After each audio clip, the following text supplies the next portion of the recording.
¿Qué le pasa a la izquierda española? ¿Está obsesionada con el franquismo? Vamos a debatirlo en un cara a cara entre Fernando Paz y Pablo Iglesias. Ustedes pueden votar, decir con qué argumentos están más a favor, si con el de uno o con el de otro. A ver quién gana este debate.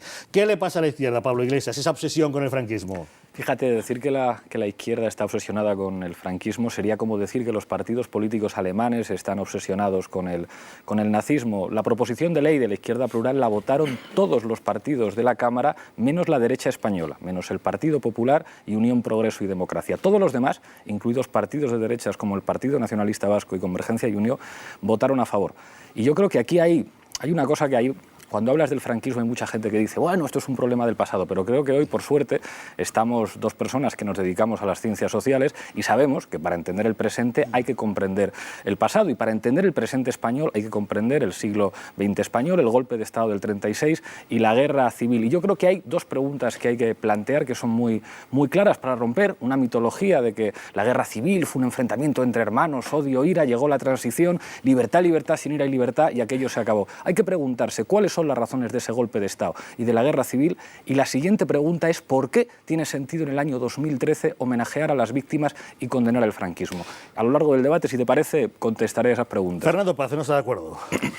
No, es evidente que la izquierda española tiene un problema muy serio con el pasado, tiene un problema muy serio con el franquismo, básicamente porque los que salen condenando en esas atalayas públicas el franquismo pretenden que se haga son gente como el señor Centella, que es comunista y que ha dicho públicamente que no tiene que pedir el Partido Comunista perdón por nada, ¿no? Está en una situación un poco delicada para exigir perdón a los demás.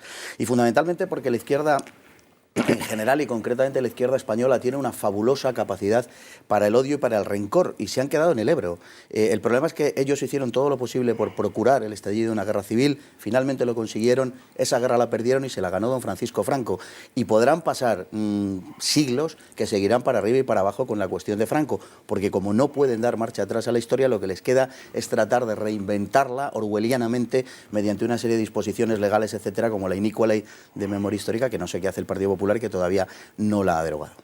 ¿Quién está ganando este debate? ¿Ustedes qué opinan? Si creen que es Fernando Paz, 905-810-811. Si por el contrario opinan que la ventaja en el debate la está llevando Pablo Iglesias, 905-810-812. ¿Qué tiene que responder?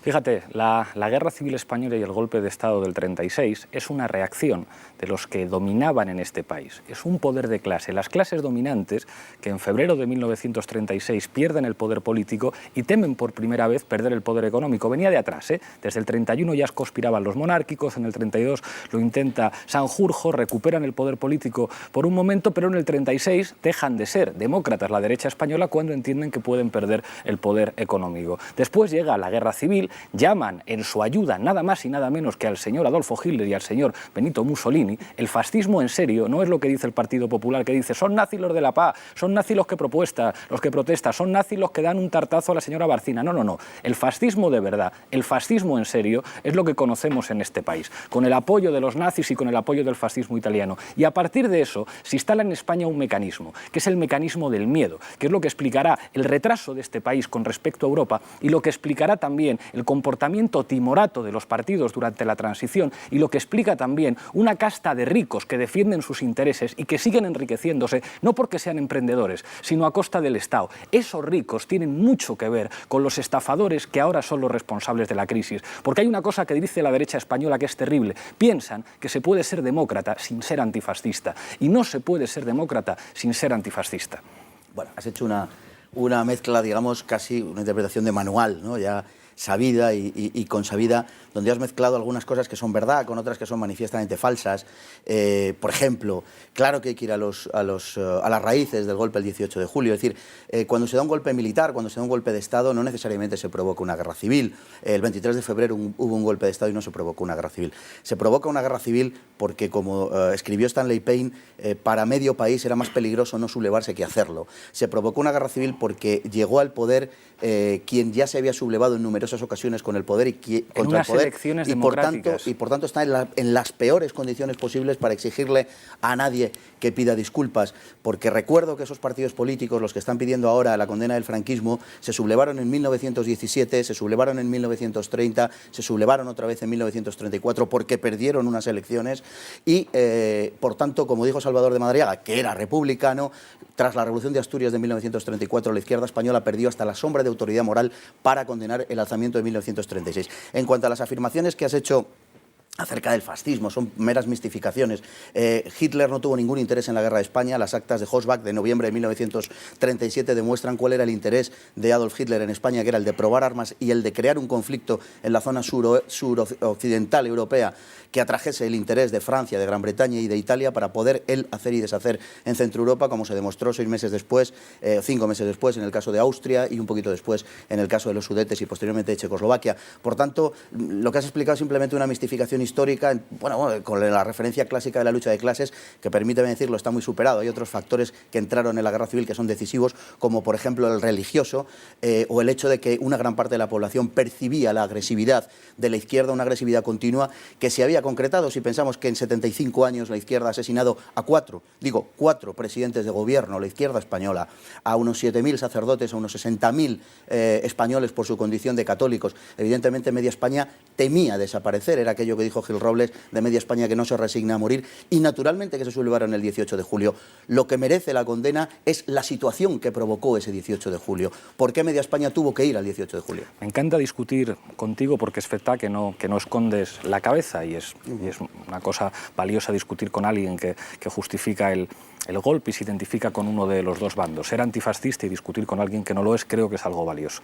Lo de que la guerra civil es un proyecto de clase, que la sublevación defiende unos intereses de clase, no lo digo yo, lo dice la historiografía más respetada sobre la guerra civil, desde el señor Paul Preston, pasando por Ángel Viñas, pasando por Julio Aróstegui, y el mito de octubre del 34 es una cosa que queda deshecha desde que en el año 63 el señor Herbert Southworth publica un libro que conoces porque eres historiador, que se llama El mito de la cruzada de Franco, editado por Ruedo Ibérico. No, es uno de los libros más citados por la historiografía seria, no por la historietografía que dice Rey Tapia, que escriben los Pío Moa o los César Vidal. Y el problema, fíjate, en los países decentes, en los países... Déjame acabar, yo no te he interrumpido. El mito de que la guerra civil fue provocada por las organizaciones de la clase obrera. Sí. Ese es uno de los mitos del franquismo. El mito de la amenaza comunista, que querían hacer una revolución, es un mito, y lo han demostrado los historiadores. El bando antifascista de la guerra civil se identificaba con lo que las personas decentes hoy en día entienden por democracia. Un sistema en el que se elige a los representantes, un sistema más redistributivo, un sistema en el que las mujeres puedan votar, un sistema que proteja los derechos civiles y las libertades públicas. Exactamente lo contrario que se hizo durante el franquismo. Y los países decentes homenajean a los héroes de la resistencia. Los héroes de la resistencia antinazi, muchos de ellos comunistas, reciben honores de Estado en los países decentes, en los países en los que el bando decente ganó la guerra civil. El problema es que en el nuestro ganaron los discípulos de Hitler. Sin la presencia de los alemanes y los italianos no se hubiera podido trasladar el ejército de África. Hay que ser respetuoso con las víctimas, porque el bombardeo de Guernica, que es una barbaridad, lo lleva a cabo la Legión Cóndor. Pero hombre, ¿cómo que no es verdad el bombardeo de Guernica o el traslado de tropas? Eres historiador, soy profesor, o sea, no estoy discutiendo con Alfonso Rojo, te tengo un respeto, pero si eres historiador... Déjame, el bombardeo de Guernica es un mito construido en Inglaterra por el Times para justificar un programa de rearme contra Alemania, porque en 1937 fundamentalmente el Partido Laborista se oponía a ese rearme. En la mano derecha, el amigo de Chamberlain, del primer ministro, es el que crea la propaganda en torno a Guernica. Hoy sabemos que murieron 115 personas. Era una ciudad de frente y era una ciudad en la que había industrias de guerra. Quien comienza el bombardeo de la guerra civil española contra la población civil es la República, es el Frente Popular. Son los primeros que bombardean las plazas del norte de África. Tenemos el bombardeo de Cáceres, tenemos el bombardeo de Cabra. Nunca hablamos de esto porque habéis construido una serie de mitos que yo admito que han funcionado muy bien a nivel propagandístico. Oye, esto lo hacéis de cine, pero la realidad histórica es completamente diferente a lo que has enunciado y a lo que has dicho. En cuanto a la realidad histórica, el convoy de la victoria, que se llamó, no fue gracias a Alemania e Italia, no es verdad. Se pasó el estrecho desde antes de que llegaran los aviones y se pasó por mar. Deberías conocer la historia del dato, por ejemplo, del destructor. Es decir, eso no es cierto. Por lo demás, yo te conmino a que leas el discurso de Indalecio Prieto del 8 de agosto de 1936 en Madrid, por la radio, donde se ríe de los sublevados, se ríe de los nacionales, porque retrata una situación que es verdaderamente trágica para ellos. Les dice, pero si no tenéis nada, si nosotros tenemos el reconocimiento internacional, la industria, y en una guerra moderna eso lo es todo, la agricultura más rica, lo tenemos todo en nuestras manos, vosotros no tenéis nada. Aunque vuestro valor, les dice, ascendiera a lo legendario, no podríais hacer nada contra nosotros. Y por último, has cometido una falacia, a mi manera de ver, esencial, y has identificado a un bando que era revolucionario, marxista, anarquista y separatista con la democracia. No tenían nada que ver, absolutamente nada que ver con la democracia. Todo lo contrario, utilizaron la democracia. Mira, si tanto de verdad a la izquierda quería la república, ¿por qué os sublevasteis contra ella? La utilizabais como una etapa para la llegada a una república socialista. Y eso lo sabes, está en los documentos del Partido Socialista después de su giro del verano de 1933. Está, por supuesto, en el Partido Comunista, que quería tutelar todo ese proceso y que lo hizo efectivamente con Negrín. El objetivo era la constitución de una república soviética, de eso que se llamó después de la Segunda Guerra Mundial las repúblicas populares. A eso es a lo que íbamos. Y la República Española era un instrumento para llegar a eso. Por eso os lo tomasteis. La República, y fue su gran error, no tuvo una voluntad de convivencia real. Era una república para los republicanos, ni para los demócratas ni para los españoles. ¿Quién cree que está ganando el debate? Si son partidarios de votar a favor de Fernando Paz, 905-810-811. Si creen que gana Pablo Iglesias, 905-810-812. Yo les planteo a nuestros debatientes hoy en el cara a cara, si realmente la izquierda no está obsesionada con el franquismo, ¿por qué se retiran las estatuas de Franco y no las de Largo Caballero, por ejemplo? Fíjate, contestando una cosa muy rápida y nos metemos con las estatuas de Franco y las de Largo Caballero, no se puede tomar como referencia historiográfica la propaganda de Pío Moa. Es muy grave, hay que tener un cierto respeto a las fuentes historiográficas. Hay algunas de las cosas que has dicho aquí que si las dijeras en Alemania serían constitutivas de un delito, porque en los países decentes la apología del nazismo es un delito. Decir, por ejemplo, que el bombardeo de Guernica es una construcción propagandística. Otro de los grandes mitos, que es decir, que el Partido Comunista pretendía instaurar una república equivalente a las que se constituyen en los países del este después de la Segunda Guerra Mundial, es mentira. Si alguna crítica, yo no te he interrumpido a ti, Fernando, si alguna crítica se le puede hacer al Partido Comunista, y son críticas que se le hacen por la izquierda, es haber sido el partido del orden, el partido más republicano, el partido que no pretende hacer la revolución y que adquiere prestigio entre militares y entre policías en el bando republicano porque asume geoestratégicamente que lo que hay que defender es la República Española. Pero es que la gente decente, los demócratas en toda Europa en los años 30 y en los años 40 son antifascistas y se enfrentan al fascismo.